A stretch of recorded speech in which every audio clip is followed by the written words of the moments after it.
Good evening, everyone, and Namaskar Sasyakal Adab. This is Akta Sehgal, founder and chief strategy officer, Motherhood Club. Once again, welcome to Motherhood Club, where we have meaningful conversations around health, wealth, and happiness.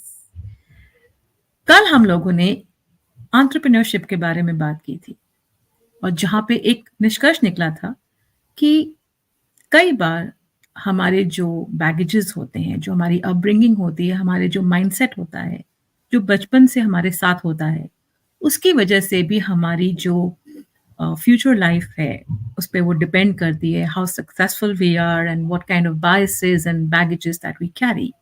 And we promised you yesterday that today we will be speaking to a parenting coach to talk about some aspects of parenting.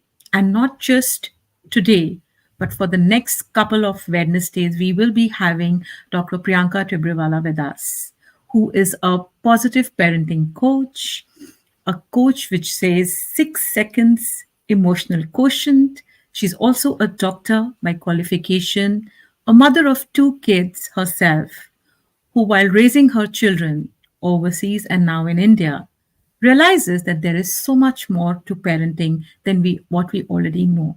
And of course, what works perhaps in the Western world may not work here. So how in the times of digitization, how in the times of where there is overexposure that our children have vis-a-vis what we had, how do we actually raise our kids? And a very important aspect that we are going to be discussing with Dr. Priyanka today is sorry, whether we want a topper in school or a topper in life. So, very warm welcome, Dr. Priyanka. Though I'm sure it must not be very cold or pleasant in Mumbai, but in my part of the country, it's freezing cold. So, a very warm welcome. And we've been watching some amazing videos that you've been sharing on our platform.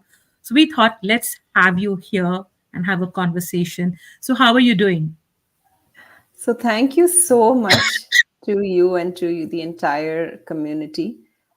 It's a pleasure to be here live with you guys. So, deep, heartfelt gratitude from my end. I'm doing great. Yes, in Mumbai, the weather is pretty nice. I think we're in the tropical weather all year round. So, we like to travel to the wintry places at times to experience the winter. Absolutely. And so, you know, you're a mother yourself, right? And as we understand that parenting does not come with a guide or a book. And my experience has been that whatever books that we normally end up reading on parenting are predominantly written by foreign authors. And the way we Indian parents raise our children, whether it was in the past or even in the current times, is very different than what really happens in the Western world. And you perhaps have had an experience to be in the Western world and now here. So, before we get on to talking about whether to have a topper in school or topper in life, where the topic is very straightforward, but I'm sure there is a lot to dwell on that. Do you really think that parenting is very different basis the location, the country, the society that we live in, or parenting is completely independent of it? Your thoughts on that? So, see, I think parenting definitely has a lot to do with the culture in which you were raised. I mean, I think I was blessed to be raised in an Indian family in California. So I've had kind of the best of both worlds because my childhood was my 18 years of my life were in Southern California. But my parents were Indian and they were deeply Indian. And so we got that combination of being raised with strongly ingrained Indian values, yet at the same time, we were ahead of our times, because we were being raised in the West. So I think parenting definitely has an influence of the culture that you're living in, but that doesn't negate the foundational principles of parenting. Those would be universal, whether it's a child in Africa, child in Europe, child in India, child in America. There are certain basic principles that any and every parent would kind of need, and that would benefit any and every child. Absolutely. That's wonderful. And, a lot of us many a times feel that, oh, because there is a certain legacy that we carry with us. And hence, you're always in a conflict that the way you were raised, is that the right way? Or what you see around you? where children are very different. Like for example, when we were kids, if our parents just looked at us or they just showed their eyes grew, we knew that we're not supposed to do this. But if you try doing that today, perhaps you get two eyes, a pair of eyes looking back at you, that hey, what happened, why are your eyes becoming bigger, or why are you raising your voice, or why are you being so, why are you getting agitated about all these things. So that I think over the years, the way parenting has evolved is very good. Or maybe there is an element that the thin line of being a friend and being respectful towards your parents, that also has been changing. But I'm sure you will cover all these aspects as we go along, speaking to you for the next couple of weeks. But coming back to the topic of today, which I think even today, you see a lot of parents from the word go wanting their child, especially when they enter play school. My child is not studying, my child is not writing, the play school is not making them write anything, wo likhta hi nahi hai, and so on and so forth. So that rat race begins from the very word go. And definitely, I would say that there is still a huge divide and an inclination towards focus on topper in school and not really bothering about the most important aspect, which is topper in life. So let's understand from you, how are these two different? What do we need to do to actually have a mindset change or a shift in the mindset, if at all that is needed? I don't know, you are the expert, if you could help us understand this. Sure. So, I have been a topper throughout. So, I've been an academic gold medalist throughout my journey, right? And I think the reason why I chose this name for my webinar and topic was because of that. That even though I was an academic gold medalist from my schooling to my medical college to my MBA, I have had so many unexpected changes and decisions in my life, which I think nobody would do. Shifting from US to India at the time when you were ready to go to an undergrad university in the US, right? The first major decision in my life. Secondly, after topping medical college, the decision to shift my career to management. Thirdly, getting married in a joint Marwadi conservative family in India. Fourthly, again changing my career to get into coaching, life coaching, and then parenting coaching. So these have been massive shifts, and my education per se had not equipped me for these shifts, right? Like my biology or my chemistry or my math didn't equip me.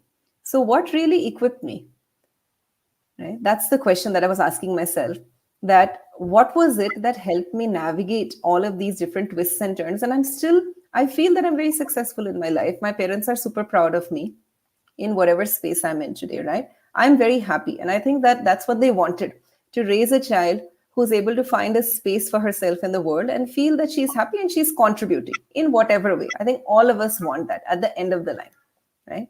And so when I looked back at my journey, right, what I realized is that there was always an insistence that yes, you should do well in school, you should perform, but that was not the whole and soul.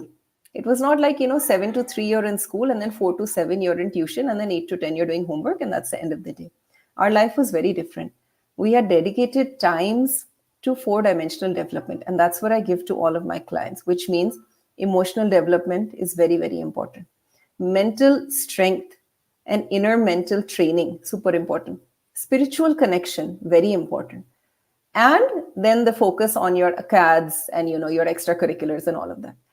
And I feel that if I was able to do it at a time when resources were also limited, it wasn't such a luxurious life, we were not living in a world of abundance like we do today, then today we can easily do it, right? Because what really helped me navigate my life was not my academic excellence. That was like, कि एक आगे एक star लग गया है आपके. But what helped me is to not, get depressed or to not say कि अरे मेरी life तो खत्म हो गई, what do I do now? Or how do I find a new space for myself? Was all of those other things that they focused on, right?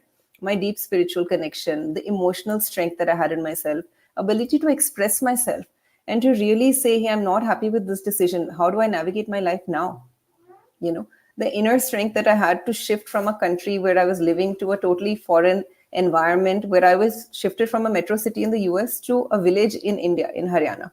where there was no electricity also for four days, right? But I don't remember ever having that issue of my life is finished. I don't know what to do. How do I manage? And I see that a lot in today's kids. Stress is something that is so commonly talked about in 12, 13, 14-year olds. And it scares me when I see the statistics around it that, 1 in 7 kids in India have, they say that we have already undergone depression by the time they're 50. 1 in 7. That means, like if there's 7 kids on one floor in a building in a high riser, that means one of the children has already undergone depression. Just True. imagine, the time that they're in. So why? The kids are brilliant. They're very smart. They're very quick to answer. What is it that's missing? Right? What's missing is I all of these other elements. Absolutely. I think I quite agree with you, Priyanka, because, having been born and brought up in a defense family, moved around every 3 years, shifted schools, made new friends every now and then. I don't think, if I look back, did we ever feel that, oh, why are we now made to move from one city to the other? Yes, as we grew up and we came to our crucial years of education, perhaps, you started understanding that, okay, you need that continuity, but then it didn't really bother us, or it didn't really have such an impact that, okay, we are unable to adapt to the diverse environment, the diverse culture and exposure. Of course, it wasn't as drastic as being, coming from the US to a small town, but moving maybe from a cosmopolitan city to a small city, and then suddenly, when you are thrown open during your graduation, getting into the hostel. But I think you're right that, as parents, if we start focusing on the softer aspects of the child, to look around, to make the child maybe equipped to understand the nuances and not just get so stuck up on the marks, right? uh, I have a pretty similar journey as you said.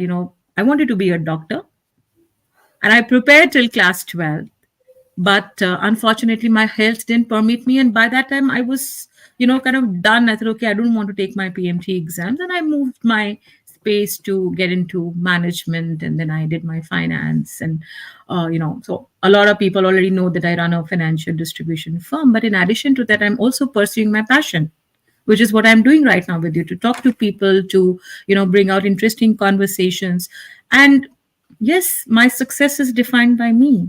Nobody else is defining. And what I scored in 10th, 12th, or in all my other classes, they were my marks basis, the effort that I put in. So do you think it is because we as humans are so, what do I say, conditioned to comparison? We are so conditioned to uh, focus on, something which is quantifiable, rather than looking at a more holistic, broader approach that, okay, today my child has not scored a 90% or whatever, but as my child is growing up, maybe there is a proper development that is happening. Could that be the comparison? Could be a reason? Or do you think that the way the education system has evolved, in our times, uh, there were a handful of them who scored 98, 99%. But when you look at the scorecard in today's time, especially in your board year, which becomes a very crucial, a kind of a turning point in any child's life, if you're not in that 95 and above league, you are a completely a like you're a misfit. So is that a reason which is leading to all these kind of emotional stress, depression, that 1:7 ratio that you're talking about? What do you have to say on that? See, definitely the country that we are in, right? It was not such an evolved country till about maybe 10 to 15 years ago, right? There was a lot of scarcity, lack of opportunity. And so every parent wanted their child to get into that best college so that they can be financially secure. The whole idea of my child can become a doctor or lawyer is eventually they can earn a little bit of money, they can save for their family because our country didn't have a lot of opportunities. Today, the scene has totally changed and the education system has changed, but I think the mindset is the same, right? With the expansion of opportunities, the globalization, access to anything and everything today, if we still don't see the bigger picture in life, then I don't see the value of, growing. If we're still going to just aim for those 0.1% more or 0.2% more at the cost of your emotional well-being, your mental strength. See, if a child can do everything, that's great. I'm totally in for academic success. It's great, it's an attitude. But if the academic success is at the cost of not sending your child to family functions, not spending quality time as a family, the child is not involved in other people's lives. He doesn't know how to talk to people. He doesn't know how to build relationships. He's only addicted to either the phone for his time pass when he's bored or the books. Then he's not growing.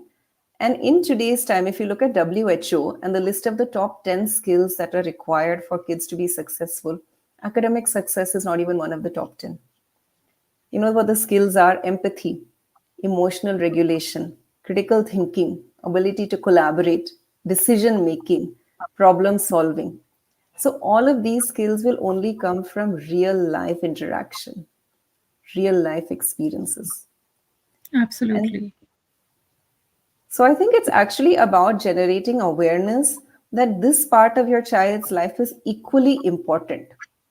Right क्योंकि हम parents से बात करते हैं कि अच्छा आप कितना टाइम लगाते हो आपके बच्चे के साथ where you're not teaching them making them study 5 minute 7 minute क्योंकि खाना खाते खाते भी होता है कि अच्छा तुमने क्या पढ़ाई की अच्छा तुम्हारे कितने नंबर आए तुम कितना तैयार so that's not counted right that is like ठीक है that's part of your routine but if you're not spending at least I'm saying at least 30 to 40 minutes a day on these other aspects of the child's development then how do you expect the child to learn all these skills वो अपने आप तो नहीं आने वाली there's no school for this, right? School, anyways, is not taking responsibility. Gurukul system khatam ho gaya. Teachers are not taking responsibility. So ultimately, whose job is it? Right? We can't say it's not our job because our kids are going to be the sufferers, and that's when it's really going to hurt us, right? When we see Absolutely. that, even though our child knows everything, he's not able to communicate it. He's not able to influence the other person, or he's not able to empathize with the other and bring them on their team. Our kids will need all these skills. Yes, you're absolutely right. And I so agree, being a mother of a 7.5-year-old child, I think, you know, and we saw this during COVID time when the kids were all cooped up. There was a drastic change in the behavior. And even now, if you see, while we are away from all that, but for them to have reached that social development, what they should be at that age, whether it is my daughter or many other kids across the age group. I won't say it's only with the little one, but across the age groups, that transition that they have experienced, of course, it was beyond anybody's control. But I think that had a dampening effect on their overall development. And I think I'm going to pause here because we have a lot of comments that are coming our way. And thank you, everyone who've joined us at YouTube, Facebook, and LinkedIn for this very engaging and interesting conversation. So, Priyanka, I'm just going to read out a few, comments. So, Manju is saying that parents always have a lot of expectations from their children, and what they couldn't achieve in their life, they perhaps try to expect or want their children to do that, which to me I think is very unfair because each of us is very unique. Uh, so there and also the question that has come up from Ila is that where to draw the line, where how much pressure is needed to get your children motivated. So I think this is a question. We don't see too much pressure on children these days. I'm sure it increases as the kids go to higher classes, but with the change in the education policy, with the age, also the starting age being enhanced, uh, do we really need to put pressure on children? Yes, no. If so, how Um, much? And how should that pressure be communicated without the child actually feeling the pressure and yet getting motivated and encouraged to take up those challenges, pick up cues that okay, this is what I need to learn, or involve myself in these day-to-day positive nuances.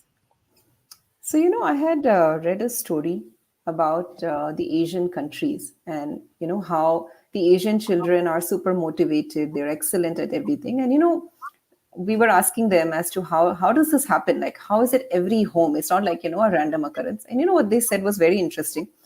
They said that when we come home from work, when parents come home from a long day of work, They don't sit and sulk and say, "Oh, I'm so tired. It was such a difficult day. My boss is always like this. He makes me do so much work." They actually do the reverse opinion and they say that, "I'm so glad we had so many challenges today. It was so exciting to solve these problems today. Let's see if, and they discuss it with their kids." So it's basically the attitude that hard work is fun, the attitude of we are enjoying working, right? Because in today's time, this whole misconception of we always need to relax. If you go on social media, you'll always see somebody on a holiday, right, in Maldives, and you're going to start to feel, yaar, main nahi jati kabhi. I'm always overworking, and that translates to our children very fast, right? And that's why today's children always feel that there's so much pressure. जिसमें आज की education में देखा जाए तो at least until you're 10th, there's not so much pressure. Like, it's easily manageable. But it's more of the mindset that the parents are transferring to the children. So I think more than the pressure on the kids to study, it's more of, how are we communicating the fact that if you're working, that's great. That's like the culture of our family. What are we going to do just sitting on a couch? Kitna hi TV dekh loge? That's not going to give you satisfaction, right? Satisfaction will come when you achieve something, when you do something, when you transform. So I think that's the first part. Now, second part, when we talk about actually giving pressure, we need to understand that if the child is not performing, there is a reason they're not performing. No child wants to misbehave, wants to not perform.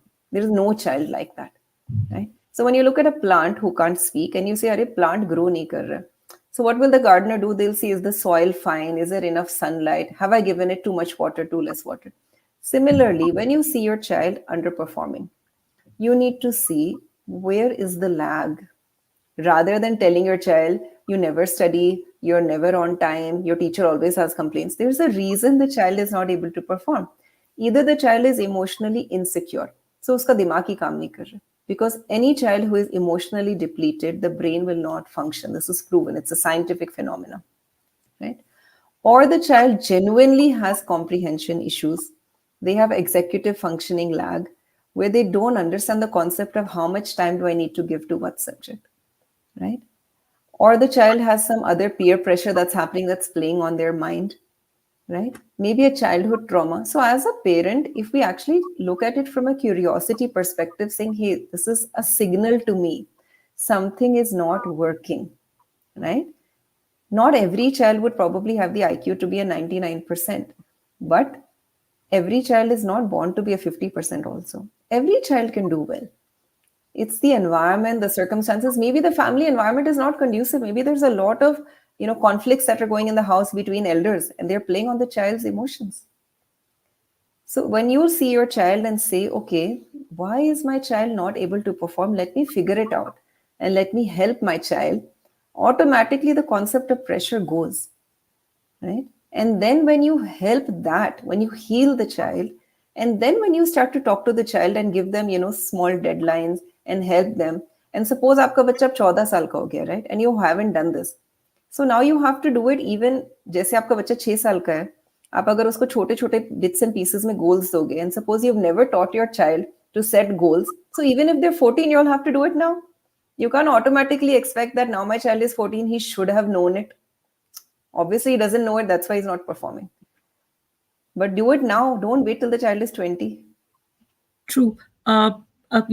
A point has come in here from Umangji that I've seen as a teacher that till class 10, everything is very easing and there's no pressure, and then suddenly pressure starts to mountain after maybe in plus 2, and then they are unable to do so. And also, just to add on to this, uh, a lot of schools, as I understand, till grade 5, there is a lot of experiential learning that happens. There are different methodologies that schools incorporate in teaching children, or rather in making the child understand things. And then suddenly there is a transition when you move to grade 6. That's when you start choosing your board. Board by board, I mean the underlying board, whether it is CBSC, IGC, or your IB. That transition automatically starts building in that little bit of pressure, because that's when the serious studies, if I may say so, kicks in. Serious subjects kick in, and suddenly this whole concept of maybe houses and leading positions and all that happens. So far you have a level play, and then suddenly that transition happens. Do you think that as a concept, because that is something that has been playing on my mind, that till grade 5 there's not too much of challenge that the child gets in, and I completely agree with you that that whole process of accountability, responsibility, goal setting has to start, gradually. You have to step it up. You can't just suddenly tell them ki, "Acha, okay, you take on this responsibility," and making maybe take owners for small things. But then this sudden transition which happens because of the academics, does that also bog down children? And as parents, that okay, now my child is in grade 6 or in grade 8 or grade 10. 10 becomes very crucial, because that's again a point in where you start choosing your streams. And thank god for it, that now you have an option to pick up from different streams, and you're not stuck up to just one stream के अगर मतलब science करना है तो सारे science के subjects हैं. So that mix and match, that evolvement has happened. So does this also lead to kids getting, because what I see is many of these kids at these transition age, you see that perpetual frown on their face, that element of happiness, that element of innocence. That is something that I see is a complete miss. Yeah. Why does that happen? Is it because of those hormonal changes, or what really goes on? So, see, definitely when the transitions happen in school, the pressure increases, right? It's the same time that the child enters a preteen and teen phase, so hormonal changes are also at play. Body shaming has started. Emotionally, the child starts to want to become more independent, so they stop sharing things at home easily. So, it's like a combination of all these things. Now, as aware parents, what do? You already know that grade 6 is going to be a transition and grade 10 to 11 is going to be a transition, which means what? It means that if you know that your child is going to have pressure, how is the child going to handle pressure? You need to equip your child from before, right? Pressure means what? Pressure means emotional pressure and mental pressure, right? There's no physical pressure as such on the child. It's more study pressure, right? Or can I handle multitasking? Can I handle so many things? Do I have the time management techniques?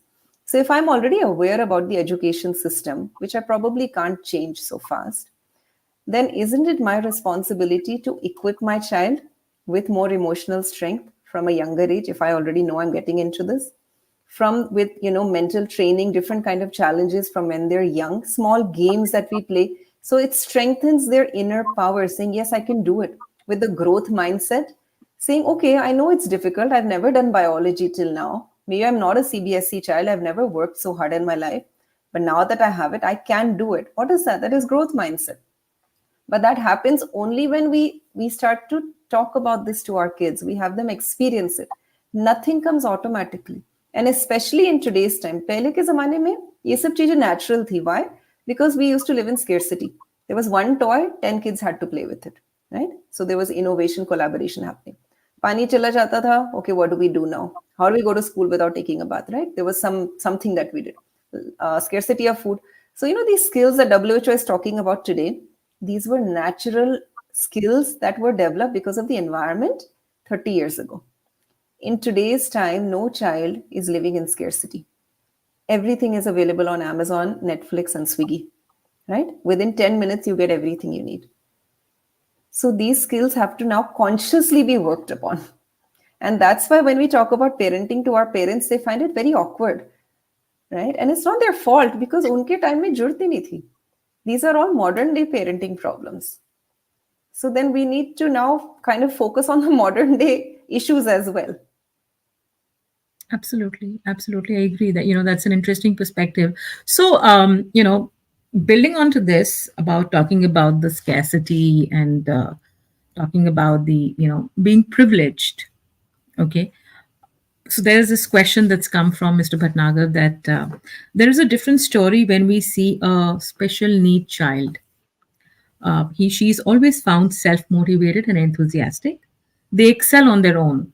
Why doesn't it happen with the neurotypical children, or people for that matter? Is the wiring different, or what happens there? So I'm actually not an expert in special needs, but from whatever my understanding is, Special needs children have a gift that they're emotionally quite secure, right?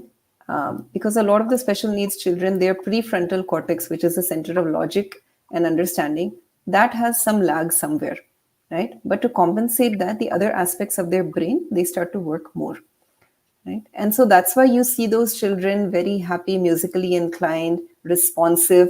Whereas our normal, what we call normal children, because their logical center is quite active and developed, so they've never used the emotional part of the brain so much. And school per se has not required that, right? They are starting to now introduce social emotional learning in schools, but that's also very superficial, because the first part of emotional development is a parent and child relationship.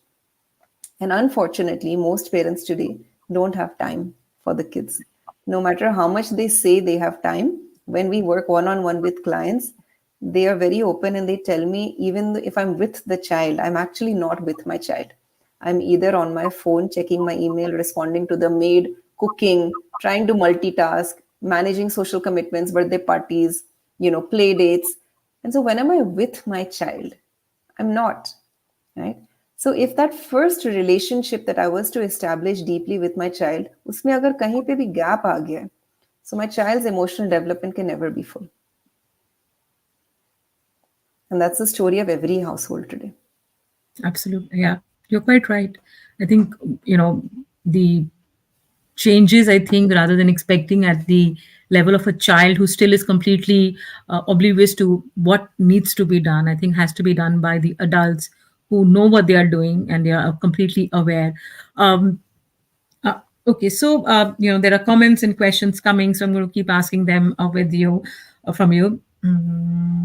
Okay, so the question here coming is that, right, I'm just okay. The company of teenagers also matters a lot.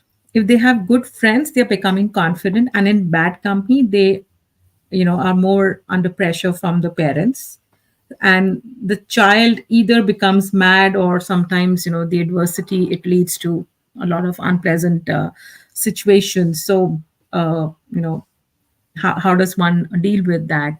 The peer pressure, because you know kids meet all kinds of people when they are outside, whether it is in their friends in school.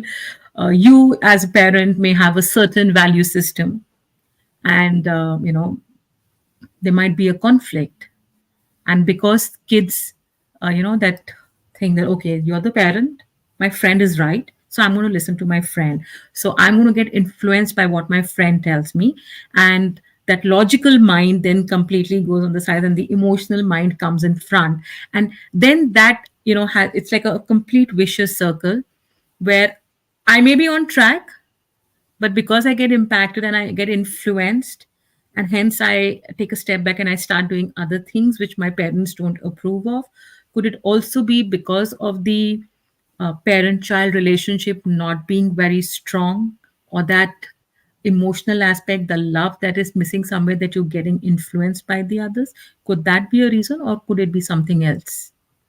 So I think I agree 100%. See, basically, all of us want to feel belonged, right? Every human being, every living thing actually wants to feel belonged. As you grow into your teenage years, you want more independence. And so you start to kind of disassociate yourself. You don't want people entering your room so much, asking you questions. But that's on the surface because you're trying to exert your independence. Deep inside, because we are a human, we still want to feel deeply connected and belonged somewhere, right? If you look at all these clubs, teen clubs, school clubs, what is that? It's like a semi identity that you're trying to take on, right? I'm part of the animal lovers club, right? It's my identity. I'm part of this gang who is a rock band. It's a part of my identity. So I think the basic question here comes: where does that teen find his most strongest identity?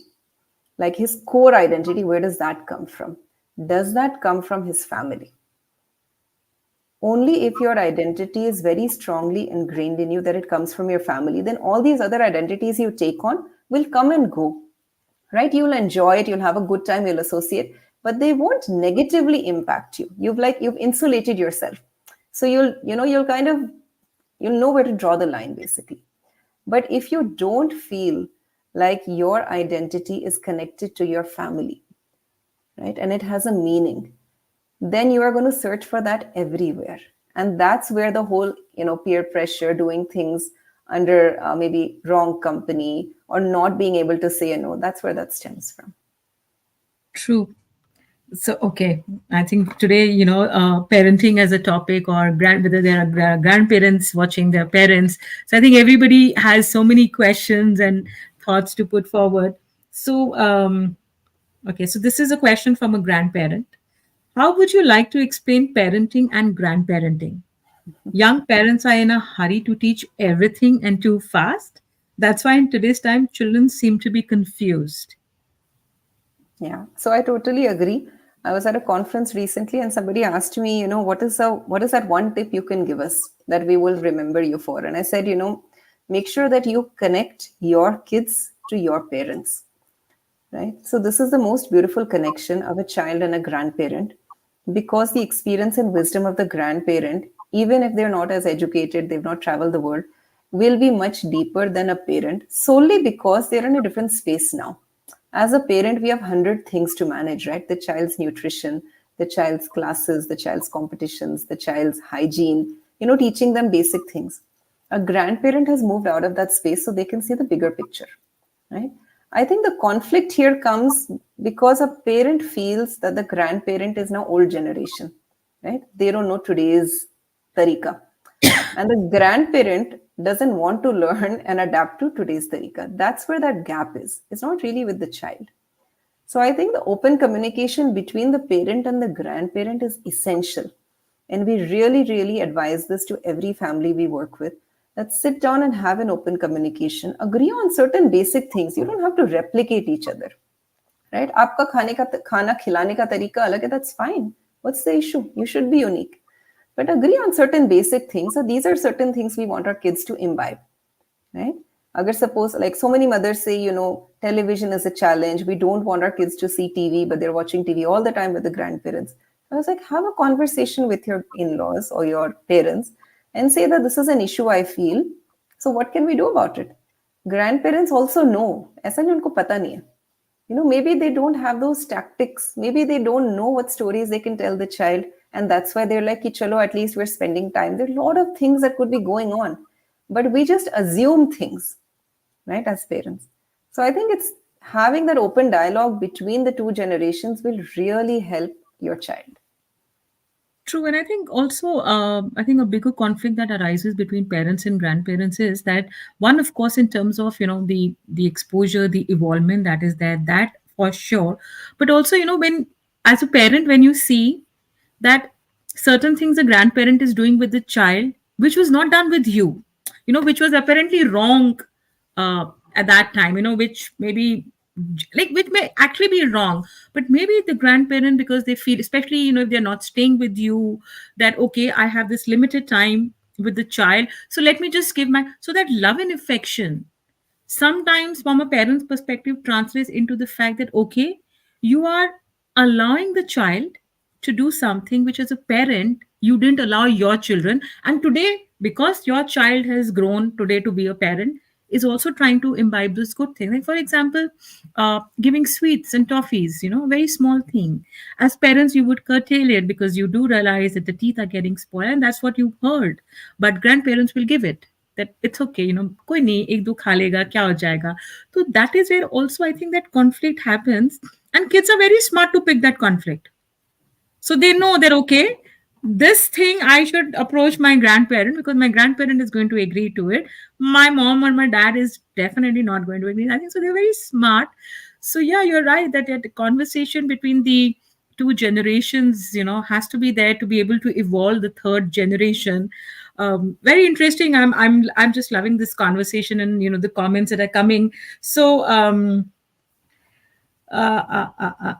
okay. In our times, we didn't have mobile phones, thankfully. So, parents spent a lot of time for sure.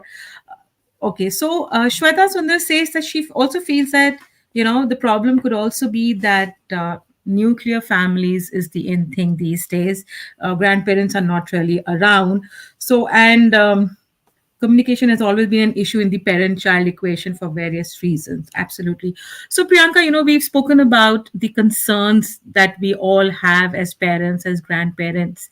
Let's move to the more positive and the more learning point of it, that how do we as parents and grandparents actually work towards evolving our children and creating that conducive environment where we actually have toppers or good humans in life, and not just focus on how are they scoring, how which competition are they participating in winning.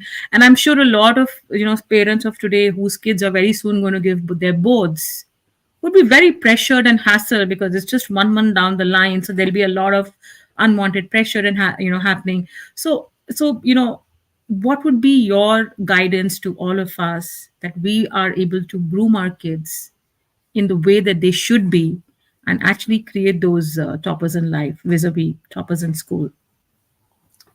Uh, so I'll give you one tool here to all the viewers. There's a tool called time boxing. So this was given by Nir Eyal.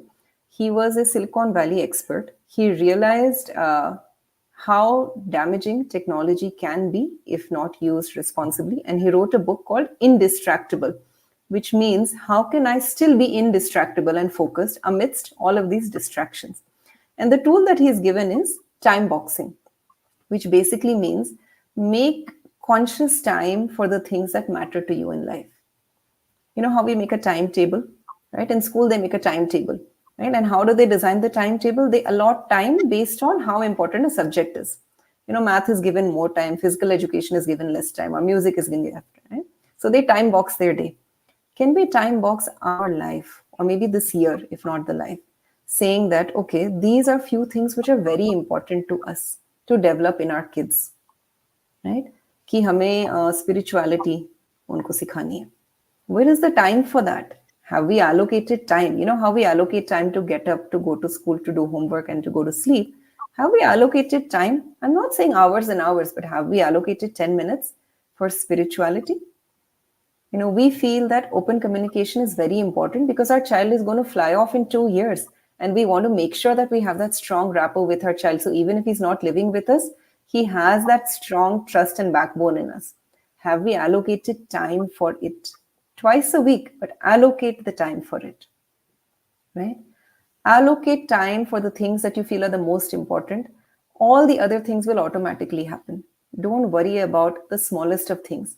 You'll learn to prioritize, and what is actually going to impact your child the most are these time allocations. Even if you leave a few things, koi cheezon pe aap dhyan bhi mat do, that's okay. But have you allocated time for the most important? If you feel that you really want your child to learn the value of giving, to learn, to experience giving with their own hand, to experience social service, where is the time that you've given for that? Have you given that hour on the Sunday? And why I can say this so confidently is I've experienced everything and much more that I've even talked about as a child. And I was very easily able to, to reach that topper stage. But there were certain non-negotiables my father had set in our life ki ye to karna hi hai. Now you guys figure out how you're going to manage your studies around this. And we were able to do it. Every human has the capacity to do it. But it's about what are the things that we've, justified to ourselves that these are important. Right? And so that's why, the whole idea I brought this topic up is just to kind of reinforce to parents that what you're doing is good, it's great. अपने बच्चों को पढ़ाओ, बहुत academically उनको आगे लेके जाओ, get them to the best universities, but don't forget that if you really want them to be happy and successful in life, then don't only do that. Make sure that you've given time to your family, to relationships, teach them how to build relationships. Don't say कि अगर तुम्हारी पढ़ाई है तुम हर family function से exempt हो. Will they learn the value of family? No. How will they learn it? Right? So it's basically about, kind of saying that these are the 5 boxes in our life, and this is how we're going to allocate time for it. Sorry. So Priyanka, that I'm going to ask you this one last question for today, and then we will build on this over the next couple of weeks that we'll be speaking. We're talking about topper in school and topper in life. And when we were growing up, we had only one kind of school that we went to, which was predominantly academics and maybe a little bit of non-scholastic, some sports, some art form of some form of art, and that's about it. In today's time, as a parent, there is a huge conflict in your mind whether to choose a traditional school or to choose a school which brings in this holistic approach. You are a product of the traditional mindset. But today, there is very different. And when you look around, when there is this holistic approach, obviously, the balance is being striked for academics and other things. Sometimes it could be lopsided also that, okay, let's focus on these, the emotional aspects and the other things, and academics will happen because, these days schools very beautifully blend academics into non-scholastic and otherwise around also. How does one deal with that conflict? Because unless that conflict is dealt with, this whole understanding of topper in school and topper in life we will never be able to imbibe it. So is there a right or a wrong answer to this, and how does one deal with this dilemma in your head, in one's head?